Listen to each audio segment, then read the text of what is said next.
The large meeting hall buzzed with voices from a dozen different species. Tall blue aliens stood next to short furry creatures. Some floated in special suits, while others clicked and hissed as they spoke. In the middle of this strange mix, Ambassador Jum Kim of Earth stood calm and confident. The space station Unity served as neutral ground for all. Its white halls and large windows showing the stars made everyone feel small, but important. Today was the third day of talks about border space between Earth and the Viridian Empire. The planets in the Rigel sector have been under human development for 15 years. Jum said, his voice firm but not angry. We have built homes and research centers there. We cannot simply leave. Across the table, the Viridian representative, General Thax, narrowed his 6 eyes. His gray skin turned slightly purple, a sign of anger among his kind. Those planets were in Viridian maps long before humans learned to leave their own atmosphere, Thax said. His translator made his voice sound flat and cold. Your presence there is not welcome. June took a deep breath. This was his 5th year as Earth's ambassador. He knew when to push and when to wait. Perhaps we can discuss shared access. Earth is always open to working together. Thax stood up suddenly, his tall body casting a shadow. The Viridian Empire does not share. We will continue this tomorrow when you have a more reasonable position. He walked out with his 4 aides following behind. Hannah Park, Jum's chief assistant, leaned close. That went better than yesterday, she whispered. June smiled slightly. They're feeling pressure from their military leaders, but I think we can find a solution that works for both sides. Later that evening, June worked in his private office on the station. The room was simple. A desk, 3 chairs, and a small food preparation area. The only personal touch was a small plant from Earth. A knock came at the door. Ambassador Kim, General Thax has requested a private meeting. He says it's important, said the station attendant through the speaker. June looked at Hannah, who checked her tablet. It's not on the schedule, she said, but it might be a good sign. Tell him I'll be there in 10 minutes, June replied. Hannah frowned. I should come with you. June shook his head. Private means private. These proud species sometimes need to save face. I'll record everything as usual. He tapped the small pin on his collar. Standard procedure for all diplomatic conversations. I'll wait nearby then, Hannah said. June met General Thax in a small meeting room. The Viridian stood by the window, looking out at the stars. Thank you for meeting me, Ambassador, Thax said, not turning around. I'm always ready to talk, June replied, taking a seat at the small table. The Empire has reconsidered its position, Thax said slowly. Perhaps there is room for discussion about shared territories. June tried to hide his surprise. This was unexpected progress. I'm glad to hear that. Earth wants peace, not conflict. Thax finally turned. Yes, peace. But first, would you try this? He held out a small cup with blue liquid. A drink from my homeworld. A tradition when we begin important talks. June hesitated but took the cup. Refusing would be an insult. The liquid smelled sweet. He took a small sip. The effect was instant. His throat burned. His vision blurred. The cup fell from his hand. What? What is this? June gasped, his heart racing too fast. Thax watched coldly. A message from the Viridian Empire. We do not negotiate with lesser species. June tried to reach his emergency button, but his arms wouldn't move. He fell from the chair. Outside the room, Hannah was waiting when she heard a crash. She opened the door slightly and saw June on the floor, Thax standing over him. She quickly moved back, heart pounding. Through the crack in the door, she heard Thax speak into a device. It's done. Make it look like a human heart failure. Their biology is so fragile. Hannah backed away silently, tears in her eyes. She had to get back to Earth, fast. 3 days after Ambassador June Kim died, 12 people sat around a large round table deep under the city of Seoul. The room had no windows, The walls were thick metal that blocked all signals from getting in or out. This was the meeting place of Earth's Global Defense Council.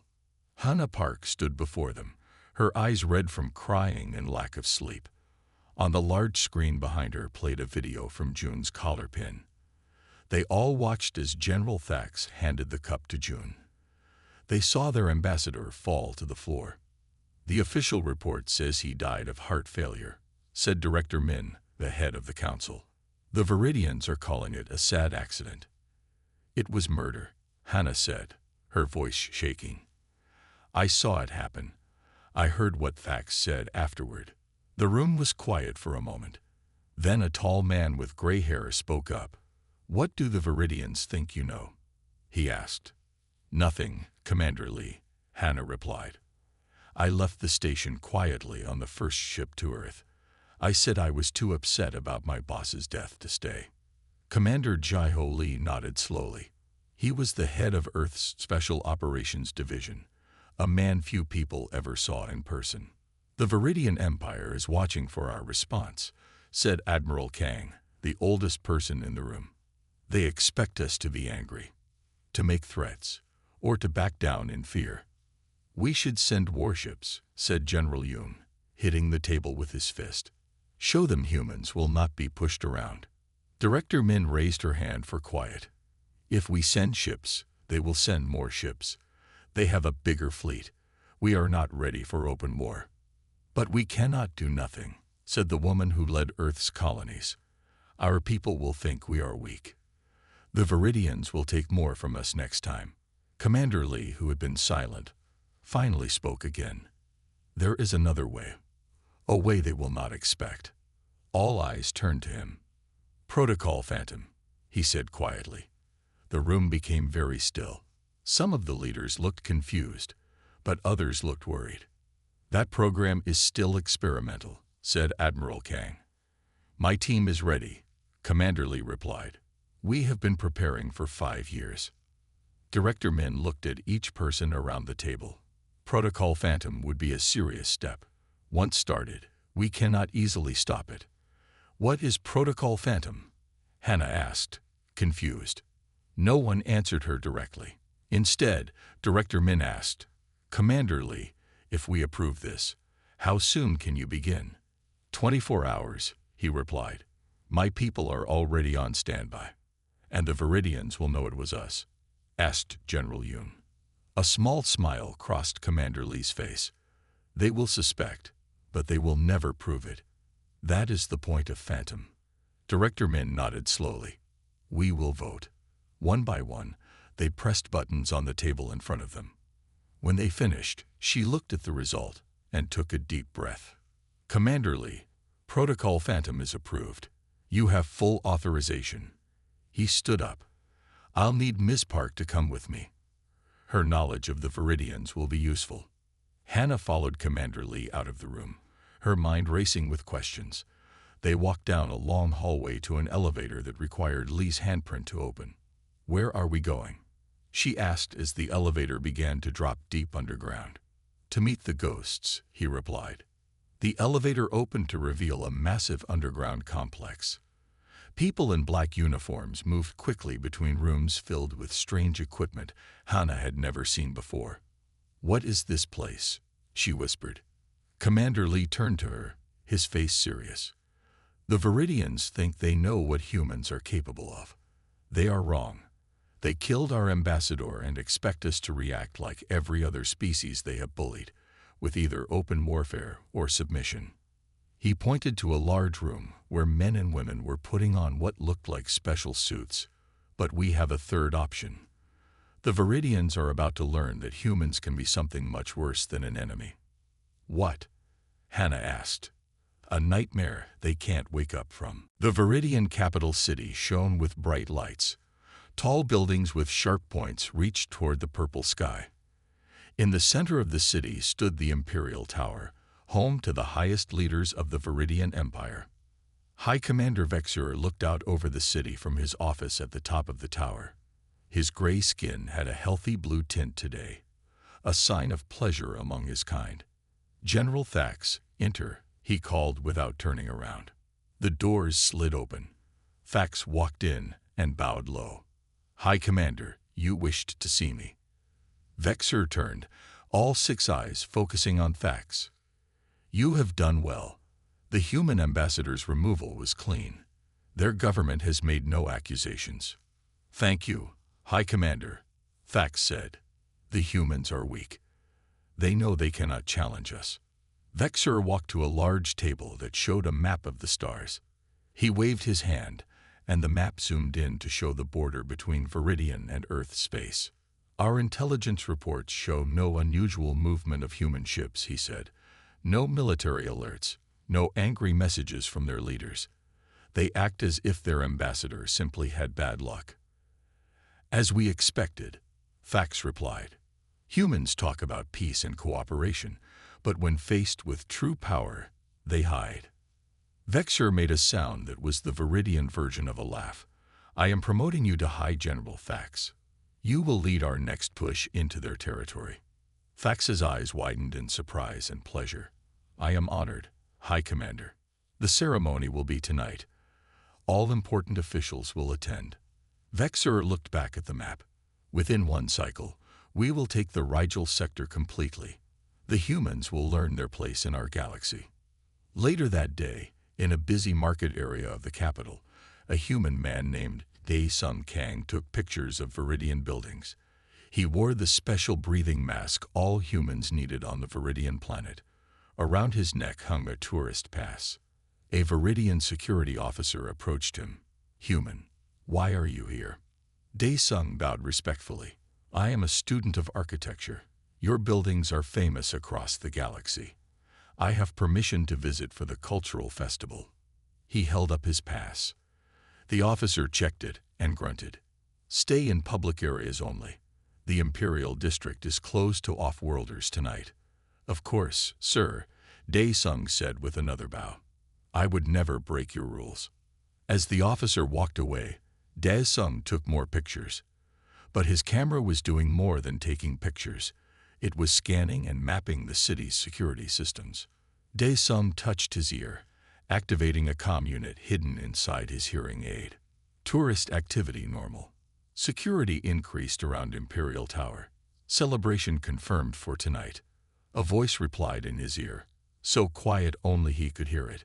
"Good. Team 2 is in position at the spaceport. Team 3 has infiltrated the water processing plant. Continue your mapping." "Yes, Commander," Dae Sung replied.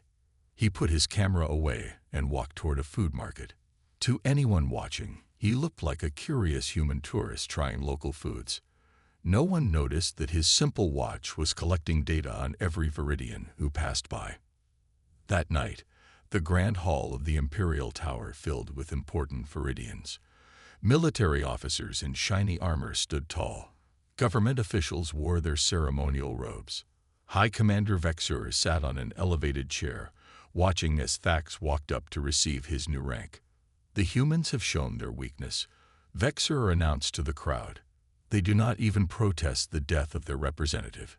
Soon, we will take what we want from them, and they will do nothing." The crowd cheered. Drinks were poured. The Viridian elites celebrated their victory over the humans. None of them noticed the small cleaning robot in the corner of the room. Inside it, hidden cameras and microphones recorded everything. The robot was standard in the tower, one of many that kept the building clean. But this one sent its data to a small ship hiding on the dark side of the Viridian moon. In that ship, Su Min Choi watched the celebration and recorded the face of every Viridian, who would soon learn what happens when you murder a human diplomat. "Targets identified," she whispered to herself. "Now the real work begins." 3 weeks after the death of Ambassador Kim, strange things began to happen on the Viridian homeworld. General Muv, who led the Viridian border fleet, did not show up for an important meeting. His guards found his room empty. His bed had not been slept in. All his personal items were still there, but the general was gone. How can someone just disappear from a secure military base? High Commander Vexor shouted at his security chief. "We don't know, High Commander," the security chief said, his skin pale with fear. The cameras showed nothing. The guard saw nothing. He was there, and then he wasn't. 2 days later, Admiral Zex also disappeared. Then the head of weapons research vanished from her home. No signs of struggle, no warnings. They were simply gone. Deep inside an abandoned mine shaft, 10 miles from the capital, Commander Jai-Ho Lee sat at a small desk. Around him, 20 human operatives worked at computer stations. The room was hidden behind a fake wall that looked like solid rock to Viridian scanners. "Report," Jai-Ho said to the woman who just entered. "General Mauve is secure on the ship," Hannah Park replied. She had changed in the past 3 weeks. She now wore a black uniform like the others. Her eyes were hard and focused. "The team is preparing to take the next target tonight." Jai-Ho nodded. "Good.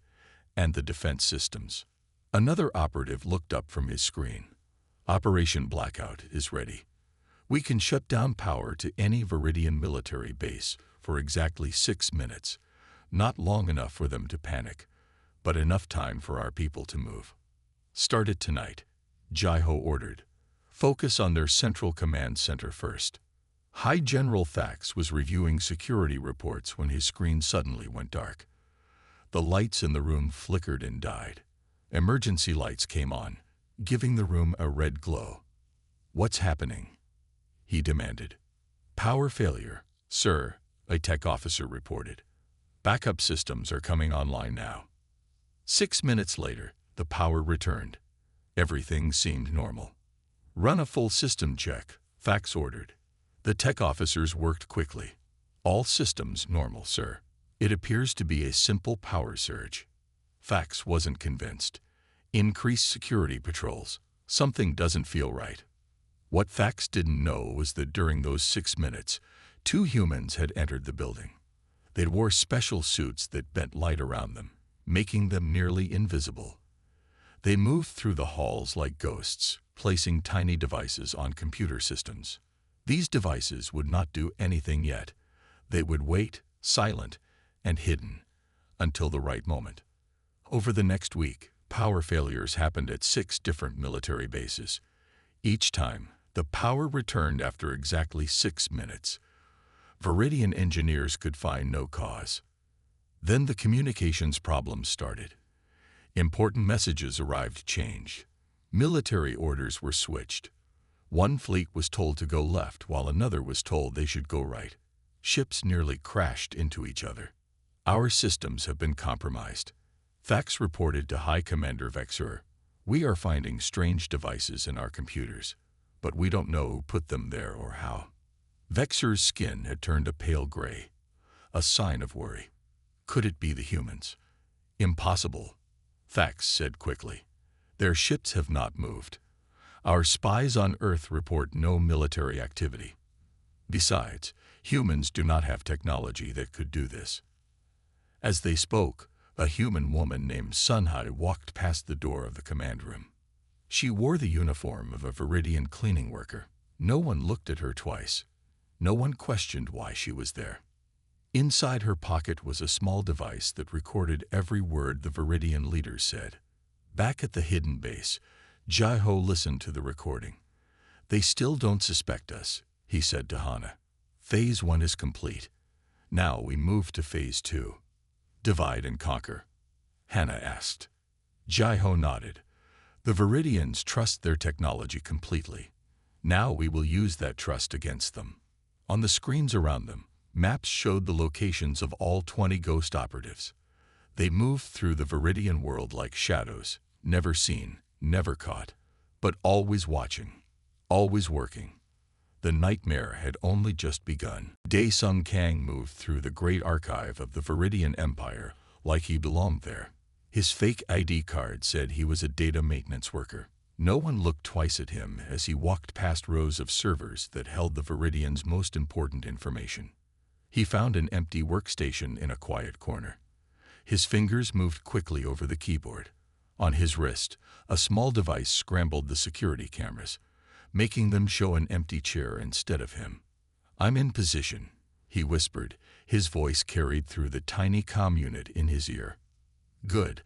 Commander Jaiho's voice replied, "You have 20 minutes before the security sweep. Make it count." Dae-sung plugged a small device into the computer. It didn't steal information. It didn't delete anything. Instead, it made small, careful changes to the data. A number here, a name there, a date changed by just 1 day. Nothing big enough to notice right away, but enough to cause problems later. On the other side of the capital city, Soo Min Choi walked up the ramp of a Viridian military transport ship. She wore the breathing mask that all humans needed on this planet, but the Viridian guards barely looked at her work badge. It identified her as a systems technician from an approved company. "Routine maintenance," she said, showing her fake work order. The guard waved her through. "Make it quick. We launch in 3 hours." Inside the ship, Soo Min found the main weapons control panel. She opened it and placed a tiny device deep inside where no one would find it during normal checks. The device would do nothing now. It would wait, silent and patient, until it received a signal. She placed similar devices on 9 more ships that day. Each one could disable the weapons systems with a simple command from Earth. "Phase 2 is moving forward," Jaiho said to Hana as they watched the operation from their hidden base. On the screens around them, they could see the locations of all 20 ghost operatives across the Viridian homeworld. "The Viridians still don't suspect humans?" Hana asked. Jaiho shook his head. "They're looking for big attacks, bombs, sabotage. They don't understand our approach." "What exactly are we doing?" Hana asked. She had been helping coordinate the operation, but didn't know the full plan. "We're not destroying their technology," Jaiho explained. "We're making it lie to them. The Viridians trust their computers completely. They believe what their screens tell them. We're going to use that trust against them." 1 week later, the changes began to show. A Viridian military commander received orders to move his ships to protect a mining colony. At the same time, his second-in-command received different orders saying the ships should go to the border. Both sets of orders looked real. In the central military database, records showed that High General Thax had accessed secret files in the middle of the night and sent them to an unknown location. But Thax had been asleep in his home at that time. The food supply system for the capital suddenly showed that there was almost no food left in storage, causing panic buying. The next day, the system returned to normal. Officials called it a computer error. Small problems grew into bigger ones. Viridians began to distrust their own systems. Then they began to distrust each other. Who changed these records? Vexer demanded in a meeting with his top leaders. "Our investigation shows it was done using Senior Commander Lax's access codes," the security chief reported. The leader in question jumped up. "That's impossible. I never touched those files." "The records show otherwise," the security chief said coldly. As arguments broke out, no one noticed the cleaning worker in the corner of the room. Sun-hae kept her head down as she emptied trash bins. Her uniform was perfect. Her ID card would scan correctly if checked. But she was listening to everything, recording every word. Back at the hidden base, Jaiho listened to her recording. "They're turning on each other," he said with grim satisfaction. "Now we move to Phase 3. "What's Phase 3? Hana asked. "Fear," Jaiho said simply. "We make them afraid of their own shadows." Dae-sung entered the room, looking tired but pleased. "The security changes are complete. Now we can access any camera in any Viridian building. We can see everything they do. And soon," Jaiho added, "they will know that we are watching." High Commander Vexer could not sleep. For the 3rd night in a row, he sat in his private office, surrounded by security screens. His skin had turned a sickly pale color. His 6 eyes kept moving from one screen to another, looking for something, anything that would explain what was happening to his empire. "Commander, you should rest," said his personal guard. "How can I rest?" Vexer snapped. "Someone is attacking us, and we cannot find them." The past week had been a nightmare. The changes in their computer systems had grown worse. Military units reported seeing orders that were never sent. Supply ships went to the wrong planets. Defense systems turned off for no reason. And then the messages started. The first one appeared on Vexur's private screen 2 days ago. It was simple. A video of him sleeping in his bed. Someone had been in his room, filming him at his most vulnerable. There was no message, no demand. Just the video. The second message went to General Fax. It showed him talking in private with 2 other officers, saying things about Vexur that could be seen as disloyal. Fax swore the conversation never happened, but the video looked real. Now, no one trusted anyone. In a large meeting room at the Viridian Defense Headquarters, 20 high-ranking officers argued loudly. "The humans must be behind this," shouted one commander, hitting the table with his fist. "Impossible," said another. "Our spies say they have taken no action. Their ships have not moved." "Then it must be the Zentari. They have always been jealous of our power," suggested a third. Senior Commander Lax, who had been accused of tampering with records the week before, stood up. "What if it's one of us? What if someone in this room is a traitor?" The room went silent. Then everyone started shouting at once. Accusations flew. Old rivalries surfaced. Trust, already weak, broke completely. In a corner of the room, a small camera watched everything. The camera was not on any security list. It had been installed during a routine maintenance visit by a technician who never existed. "Phase 3 is working better than expected," Hannah said as she watched the chaos on the screen at the hidden base. "They're tearing themselves apart." Jaiho nodded, his face serious. "The Viridians have always ruled through fear and control. Now they fear each other. They can no longer control even themselves." Su-Min entered the room, removing her Viridian worker disguise. "The devices on their fleet are ready. We can disable their weapons at any time." "Good," Jaiho said. "What about our special delivery to Vexur?" "In place," Su-Min replied with a small smile. Sun-Hai put it in his private quarters this morning. That night, High Commander Vexur returned to his rooms after another long, frustrating day. 3 more officials had disappeared. 5 military units had refused to follow orders, saying they received conflicting commands. The whole empire seemed to be falling apart. As he entered his bedroom, he saw something on his pillow. It was a small earth plant, the same kind that Ambassador Kim had kept in his office on the space station. Vexur froze. How had it gotten there? His quarters had guards at every door. No one could enter without being seen. His personal communicator beeped. With shaking hands, he answered it. "Yes, High Commander," said an urgent voice. "There's been an attempt to access the weapons control systems. The security chief believes it came from inside your quarters." "That's impossible," Vexur shouted. "I've been at headquarters all day."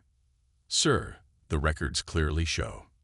Before the officer could finish, the door burst open. Vexur's own guards rushed in, weapons drawn. "High Commander Vexur, you are under arrest for treason," the lead guard announced. "This is insane," Vexur shouted. "I am your commander." But the guards weren't listening. As they took him away, Vexur saw a small blinking light in the corner of his room. Another camera. Another witness to his fall. Across the city, 2 more high-ranking officials were also being arrested, each accused of plotting against the others. The Viridian Empire was eating itself from the inside out, and the humans had yet to fire a single shot. 5 days after his arrest, High Commander Vexur sat alone in a secure room deep inside his fortress. He was not officially a prisoner. His rank was too high for that. But he was not free either. 4 guards stood outside his door at all times. They were his most loyal soldiers, the only ones he still trusted. The charges of treason had been dropped when no real evidence could be found. The computer records that showed him accessing weapon systems had mysteriously disappeared. But the damage was done. Half the military leaders thought he was guilty. The other half thought someone had framed him, which was almost worse. The empire is falling apart. Vexer whispered to himself. His skin had lost all color, turning almost white with stress. A soft beep came from the computer on his desk. A message had arrived. Vexer approached it carefully. These days, every message could be a trap. The screen lit up on its own. There was no sender name, no title, just a video that began to play automatically. Vexer's eyes widened as he watched. It showed Ambassador Kim in the small meeting room on the space station. It showed General Thax offering him the poisoned drink. It showed the human falling to the floor, gasping for air as the poison took effect. The video had been filmed from multiple angles that shouldn't have been possible. Some views seemed to come from inside the room where there were no cameras. One angle even showed Thax's face clearly as he spoke into his communicator. It's done. Make it look like a human heart failure. Their biology is so fragile. Vexer felt cold fear run through his body. Where had this come from? How had someone recorded this? Before he could think further, the video changed. Now it showed him, Vexer, sleeping in his bed. This footage was from last night. The camera moved closer to his face, close enough to touch him. Whoever had filmed this had stood by his bed while he slept, completely undetected by all of his security. Then a final image appeared, a simple message in Viridian text. Earth doesn't need weapons when we can become your nightmares. Vexer's hands shook as he tried to turn off the screen. Before he could, the message disappeared on its own. In its place, a countdown timer appeared. 10 o'clock, 9:59, 9:58. Guards. Vexer shouted, "Get in here now." The 4 guards rushed in, weapons ready. "What is it, High Commander?" the lead guard asked. Vexer pointed at the screen. "This message. Someone is threatening me." The guards looked at the screen, then at each other in confusion. "Sir," said one, "the screen is off. There's nothing there." Vexer turned back to the computer. The guard was right. The screen was dark. No countdown. No message. Had he imagined it? "Check the message system," he ordered. "Someone just sent me a video." The lead guard checked the computer. "Sir, there are no new messages. The system shows no activity for the past 3 hours." Vexer felt his heart beating too fast. "That's impossible. I just saw it." The guards exchanged worried looks. Their commander was seeing things that weren't there. Maybe the rumors of his instability were true. "Perhaps you should rest, High Commander," suggested the lead guard. "These have been difficult days." After the guards left, Vexer sat heavily in his chair. Was he losing his mind? Had the message been real? His personal communicator beeped. With shaking hands, he activated it. "Who is this?" he demanded. There was no answer, just breathing. Then a voice spoke, so quiet he could barely hear it. "We are everywhere. We see everything. We control everything. You killed one of us.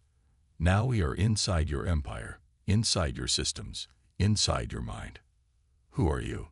Vexer whispered. "We are human," the voice replied.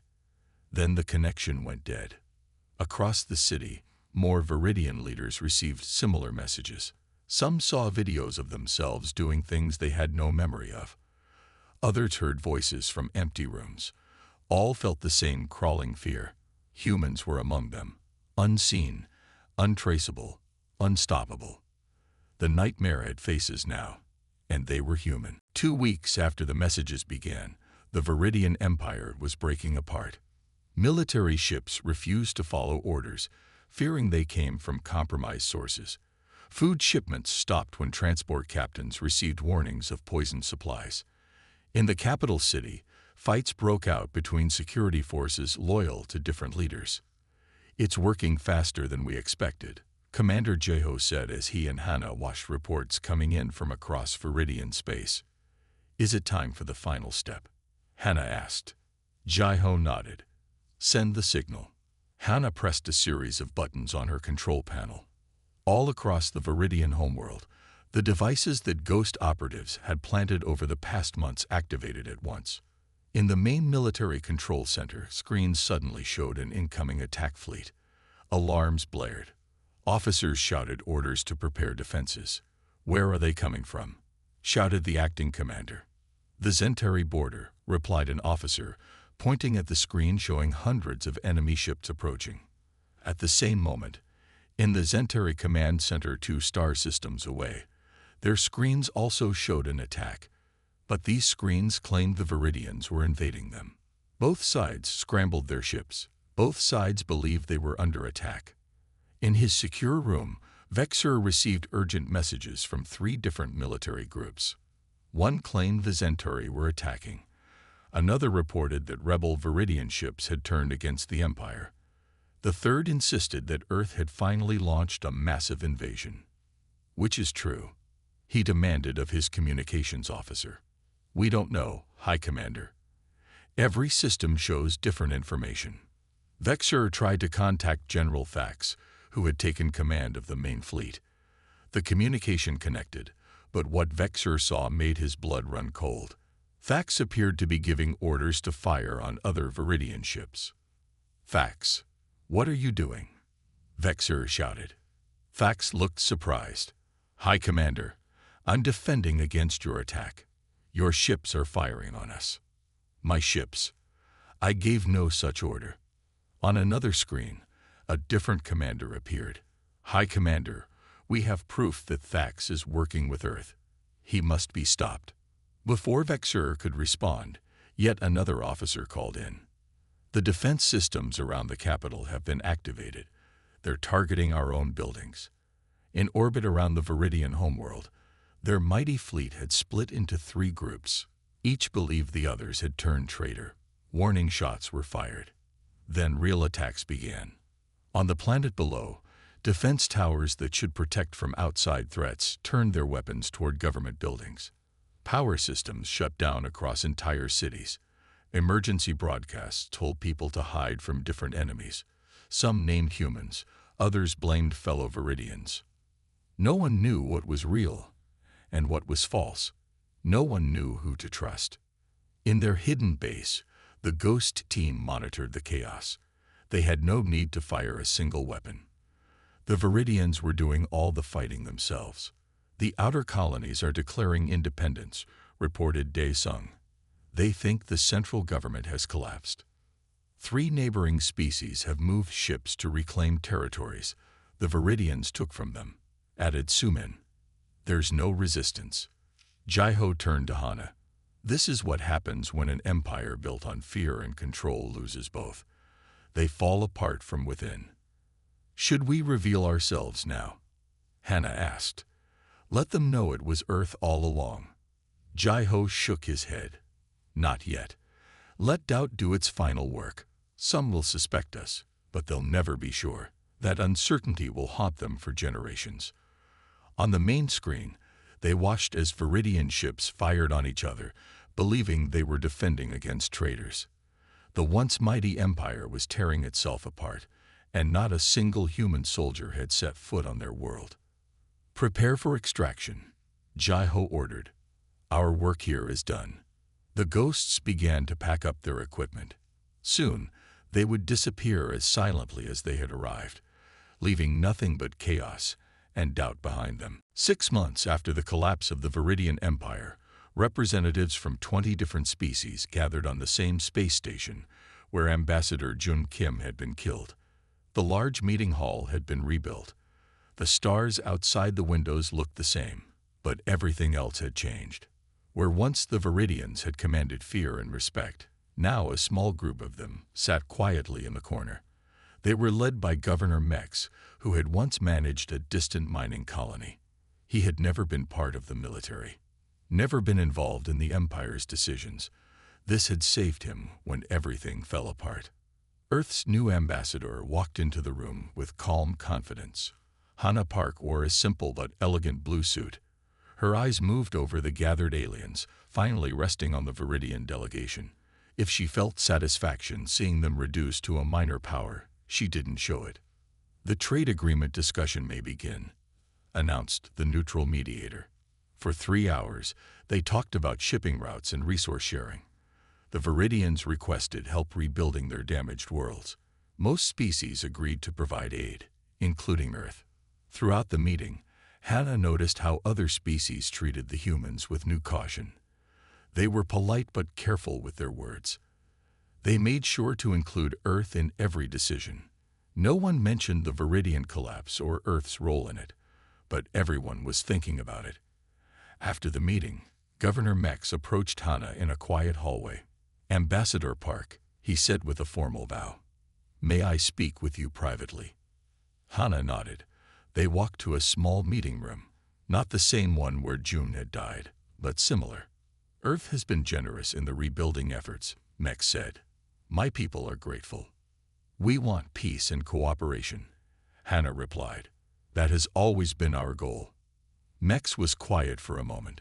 Then he asked the question that had been on his mind for months. "Was it Earth? Were you behind what happened to us?" Hannah's face showed nothing. The official record shows that the Viridian Empire collapsed due to internal conflicts and system failures. Earth made no move against you. "The official record," Mex repeated. "But there were rumors, stories about humans who could move unseen, about messages that appeared and disappeared, about cameras that watched even in the most secure places. Many stories arise during times of chaos," Hannah said calmly. Mex leaned forward. "I was on a minor colony, far from the center. But even there, strange things happened. Computer systems failed. Leaders received different orders. And right before the end, my predecessor received a message with footage of Ambassador Kim being poisoned. The next day, that predecessor disappeared." Hannah smiled slightly but said nothing. "I need to know," Mex pressed, "for the future of my people, what really happened." Hannah stood up. "Governor Mex, Earth made no official move against the Viridian Empire. No ships were sent. No formal accusations were made. No demands were issued." She walked to the door, then turned back. "But perhaps now you understand. Humanity doesn't need massive fleets or superweapons. We don't threaten or boast. We don't conquer or dominate." Her eyes met his. "Cross us, and we become the shadow you can't eliminate, the doubt you can't silence, the fear you can't escape. We become your nightmare." She left him sitting there, thinking about her words. Later that day, Hannah met with Commander Jeho in her private office on the station. "How did the meeting go?" he asked. "Well, the new trade routes are approved. The rebuilding aid will begin next month." Jeho nodded. "And the Viridians?" "They suspect but cannot prove," Hannah said, "just as you planned." "Good. The uncertainty will keep them cautious for generations." Hannah looked out at the stars. "Do you think they learned their lesson about humanity?" Jeho smiled slightly. "Look around you. Every species at that meeting treated Earth with new respect. Not because of our weapons or our threats, but because they now understand what we're capable of when provoked. And no one will ever know exactly what we did," Hannah added. "That's the beauty of it," Jeho said. "The most effective nightmare is the one you can't quite see, but know is there, watching, waiting." Outside, the diplomatic ships of 20 species prepared to return home. Each carried leaders who now looked at humans differently, not as weak peace lovers, but as dangerous creatures who fought unlike any species they had ever encountered. Humanity had proven that they didn't need to roar to be the most dangerous predator in the galaxy. They only needed to whisper.